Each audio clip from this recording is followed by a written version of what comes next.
Hello, ನಮಸ್ತೆ. ಮತ್ತೊಂದು ಬ್ಲಾಗಿಗೆ ಸ್ವಾಗತ.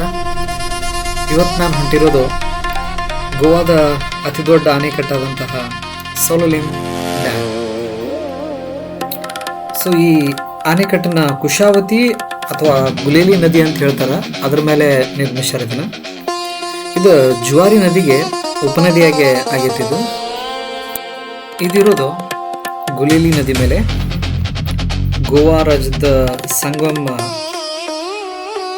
ತಾಲೂಕು ಅಂತ ಹೇಳ್ತಾರೆ. ಇದಕ್ಕೆ ಒಂದು ಸಿಟಿಯಿಂದ ಒಂದು 5 ಕಿಲೋಮೀಟರ್ ಅಷ್ಟು ದೂರ ಐತಿದ್ದು. ಇದ್ರದ್ದು ಹಿಸ್ಟ್ರಿ ನೋಡಿದ್ರೆ, ಇದು ಡ್ಯಾಮ್ ಕಟ್ಟಕ್ಕೆ ಸ್ಟಾರ್ಟ್ ಮಾಡಿದ್ದು 1970 ಅಂತ ಹೇಳ್ತಾರೆ. ಬಟ್ ಮುಗಿದಿದ್ದು ಮಾತ್ರ 2000 ಇಸ್ವಿ ಒಳಗಡೆ. ಇದ್ರದ್ದು ಎತ್ತರ 42.7 ಮೀಟರ್ಸ್ ಆಯ್ತು ಅಂತ ಹೇಳ್ತಾರೆ.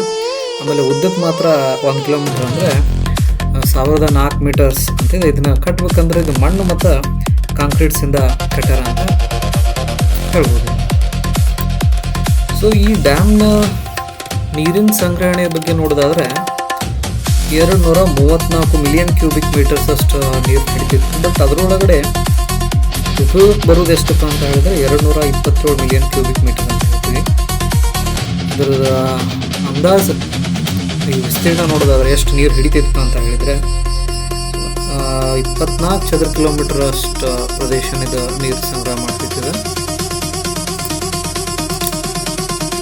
ಇನ್ನು ಈ ನೀರಿನಲ್ಲಿ ಈ ನೀರಾವರಿ ಸಂಬಂಧ ಯೂಸ್ ಮಾಡ್ಕೋತಾರ, ಹೊಲಕ್ಕೆ ಗದ್ದಿಗೆ.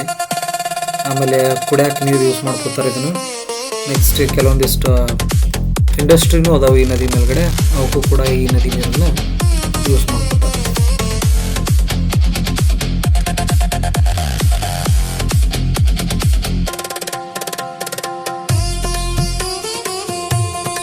ಈ ಅಣೆಕಟ್ಟದ ವಿಶೇಷತೆ ಏನೆಂದರೆ, ಈ ಅಣೆಕಟ್ಟಿನಿಂದ ನೀರು ಹೊರಗೆ ಹೋಗ್ಬೇಕಂದ್ರೆ ಒಂದು ಶೇಪ್ ಕೊಟ್ಟಾರ. ಅದಕ್ಕೆ ನಾವು ಡಕ್ ಬಿಲ್ ಸ್ಪಿಲ್ವೇ ಅಂತ ಕರಿತೀವಿ. ಇಲ್ಲಿದೆ ನೋಡ್ರಿ. ಸೊ ಇದಕ್ಕೆ ಮಾರ್ನಿಂಗ್ ಗ್ಲೋರಿ ಟೈಪ್ ಅಂತಲೂ ಕೂಡ ಕರೀತಾರೆ. ಈ ಥರ ವಿನ್ಯಾಸ ಇರುವಂಥ ಅಣೆಕಟ್ಟು ಭಾಳ ಅಪರೂಪ ನೋಡೋಕೆ ಸಿಗೋದು. ಸೊ ಇದೊಂಥರ ವಿಶಿಷ್ಟವಾಗಿರ್ತೈತಿ. ಇನ್ನು ಮಳೆಗಾಲದೊಳಗಡೆ ನೋಡ್ಬೇಕಪ್ಪ ಅಂತ ಹೇಳಿದ್ರೆ ಅಲ್ಲಿಂದ ನೀರು ಹೋಗೋದ ಡಕ್ ಬಿಲ್ ಸ್ಪಿಲ್ವೇ ಇದೆಯಲ್ಲ, ಅಲ್ಲಿಂದ ನೀರು ಹೋಗೋದು ಮಾತ್ರ ಮಸ್ತ್ ಇರ್ತೈತಿ. ಇಲ್ಲಿ ಕಾಣಿಸ್ತಾ ಇದೆಯಲ್ಲ, ಇಲ್ಲಿಂದ ನೀರು ಹೋಗೋದು ಮಾತ್ರ ಅದ್ಭುತ ಇರ್ತೈತಿ. ಮಳೆಗಾಲದೊಳಗಡೆ ನೋಡಕ್ಕೆ ಮಾತ್ರ ಮಸ್ತ್. ಬಟ್ ನಾನು ಹೋದಾಗ ಮಳೆ ಕಡಿಮೆ ಇತ್ತು, ಹಾಗಾಗಿ ನೀರು ಕಡಿಮೆನೂ ಇತ್ತು ಡ್ಯಾಮ್ದೊಳಗಡೆ. ನೋಡ್ತಿರ್ಬೋದು ಇಲ್ಲಿ ಈ ಜಾಗ ಏನೈತಲ್ಲ, ಫುಲ್ ಗ್ರೀನ್ರಿಯಿಂದ ತುಂಬೈತಿ. ಫುಲ್ ಸರೌಂಡಿಂಗ್ ಪೂರ ಆ ಕಡೆ ಈ ಕಡೆ ನೋಡಿ ಫುಲ್ ಗ್ರೀನ್ರಿ ಐತಿ. ಮಳೆಗಾಲದಾಗ ಅನ್ಕರ ಬ್ಯಾಂಕಿ ಕಂಡಂಗೆ ಆಗ್ತೈತಿ, ಅಂದರೆ ಅಷ್ಟು ಚಂದ ಇರ್ತೈತಿ. ಇನ್ನು ವಿಸಿಟರ್ಸಿಗೆ ಅನ್ಕರ ಕಡಿಮೆ ಇಲ್ಲ. ಯಾವ ಟೈಮಿಗೆ ಹೋದ್ರು ವಿಸಿಟರ್ಸ್ ಅನ್ಕರ ಇಲ್ಲಿ ಇದ್ದ ಇರ್ತಾರೆ.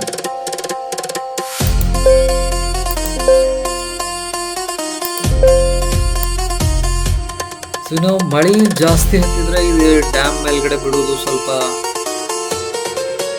ಕಷ್ಟ ಅಂತ ಹೇಳ್ತಾರೆ. ಅಲ್ಲಿ ಜನ ಮತ್ತು ಅದ ಪ್ರೊಟೆಕ್ಷನ್ಸು ತಗೋಬೇಕು. ಆ ಡ್ಯಾಮ್ ಮೇಲ್ಗಡೆ ನಾವು ಹೋಗ್ಬೇಕಂದ್ರೆ ಈ ಸೋಲೋಲಿಮ್ ಡ್ಯಾಮ್ ಏನೈತಲ್ಲ, ಇದು ಅತ್ಯಂತ ಪ್ರಮುಖ ಡ್ಯಾಮ್ ಅಂತಲೂ ಹೇಳ್ಬೋದು ಗೋವಾದ. ಯಾಕಂದರೆ ಇದರಿಂದ ಭಾಳ ಯೂಸ್ ಐತಿ. ಹಾಗೆ ಈ ಡ್ಯಾಮದ ಕೆಳಗಡೆ ಒಂದು ಬಾಟ್ನಿಕಲ್ ಗಾರ್ಡನ್ ಅಂತ ಮಾಡಿದ್ದಾರೆ. ಆಮೇಲೆ ಮೆಡಿಕಲ್ ಹರ್ಬಲ್ ಗಾರ್ಡನ್ಸ್ ಅಂತಲೂ ಕೂಡ ಐತಿ.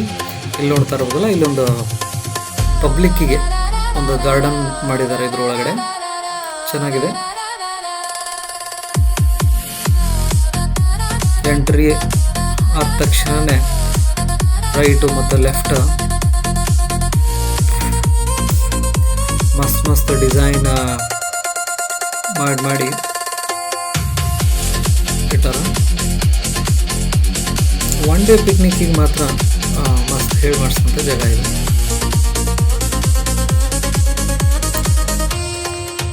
ಕಂಪ್ಲೀಟ್ ಅದ್ರದ್ದು ಇನ್ಸ್ಟ್ರಕ್ಷನ್ಸ್ ಕೂಡ ಐತಿ.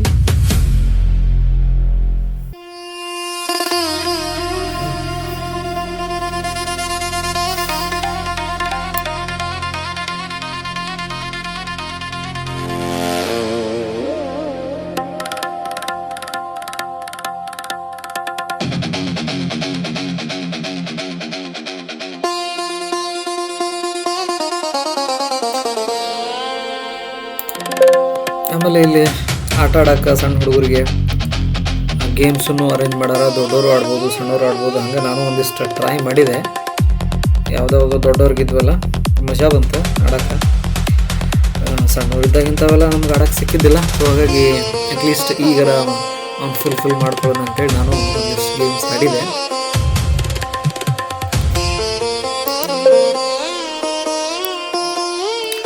ಮತ್ತು ಈ ಸ್ಪಾಟ್ಸ್ ಏನಿದಿಲ್ಲ, ಪೀಸ್ಫುಲ್ ಐತಿ, ಶಾಂತವಾಗಿರ್ತೈತಿ, ಅಷ್ಟೇನು ಗದ್ದಿರೋಂಗಿಲ್ಲ. ಜಂಗುಳಿ ಅಂತೇನು ಕರಿತೀವಲ್ಲ, ಅಷ್ಟು ಏನು ಇದ್ದಿದ್ದಿಲ್ಲ ನಾವು ಹೋದಾಗ ಮಾತ್ರ. ಇನ್ನು ಈ ಡ್ಯಾಮು ಮತ್ತು ಈ ಪಾರ್ಕ್ನ ನೋಡ್ಬೇಕಂದ್ರೆ ಬೆಳಗ್ಗೆ 9ರಿಂದ ಸಂಜೆ ಮುಂದೆ 6 ಗಂಟೆ ಊಟ ಅಷ್ಟು ಇರ್ತೈತಿ. ಸಣ್ಣವ್ರಿಗಾದರೆ ಒಂದು 20 ರೂಪಾಯಿ ಇದೆ, ದೊಡ್ಡವ್ರಿಗೆ 30 ರೂಪಾಯಿ. ಹಿಂಗೆ ಎಂಟ್ರಿ ಫೀ ಕೂಡ ಐತಿಲ್ಲಿ. ಆಮೇಲೆ ಒಳಗಡೆ ಒಂದಿಷ್ಟು ಟೀ ಅಂಗಡಿ, ಸ್ನ್ಯಾಕ್ಸ್ ಅಂಗಡಿನೂ ಕೂಡ ಅದಾವು.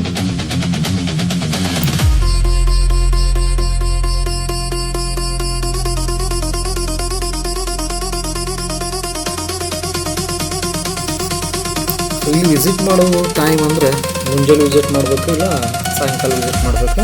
ಚಲೋ ಇರ್ತೈತಿ ಇಲ್ಲಿ ಕ್ಲೈಮೇಟು ಮತ್ತು ಸರೌಂಡಿಂಗ್ ಗ್ರೀನ್ರಿ. ಮಧ್ಯಾಹ್ನ ಟೈಮ್ನಾಗ ಆದ್ರೆ ಸ್ವಲ್ಪ ಬೇಸಿಗೆ ಒಳಗಡೆ ಬಿಸಿಲು ಜಾಸ್ತಿ ಇರೋದ್ರಿಂದ ಪ್ರಾಬ್ಲಮ್ ಅನಿಸ್ಬೋದು. ಈ ಸ್ಪಾಟ್ ಮಾತ್ರ ಚಿಕ್ಕ ಮಕ್ಕಳಿಗೆ ಮಾತ್ರ ಮಸ್ತ್ ಮಜಾ ಬರ್ತೈತಿ. ಇಲ್ಲಿ ಎಲ್ಲ ಗೇಮ್ಸ್, ಆಮೇಲೆ ಸೀನ್ರಿ, ಆಮೇಲೆ ದೊಡ್ಡವ್ರಿಗೆ ಏನಕ್ಕಾರ ಆರಾಮ್ ಪೀಸ್ಫುಲ್ಲಾಗಿ ಅವ್ರ ಡೇನ ಸ್ಪೆಂಡ್ ಮಾಡ್ಬೋದು. ಸೊ ಅಂಥ ಒಂದು ಜಾಗ ಇದು ಸೊಲೋಲಿಯಂ ಡ್ಯಾಮು. ಸಾಧ್ಯ ಆದರೆ ವಿಸಿಟ್ ಮಾಡಿರಿ, ಇಲ್ಲ ಫಾಲೋ ಮಾಡಿರಿ, ಸಬ್ಸ್ಕ್ರೈಬ್ ಮಾಡಿರಿ. ನಾವಂಥ ಹೊಸ ಜಾಗದ ಬಗ್ಗೆ ಇನ್ಫಾರ್ಮೇಷನ್ಸನ್ನು ಕೊಡ್ತಿರ್ತೀನಿ.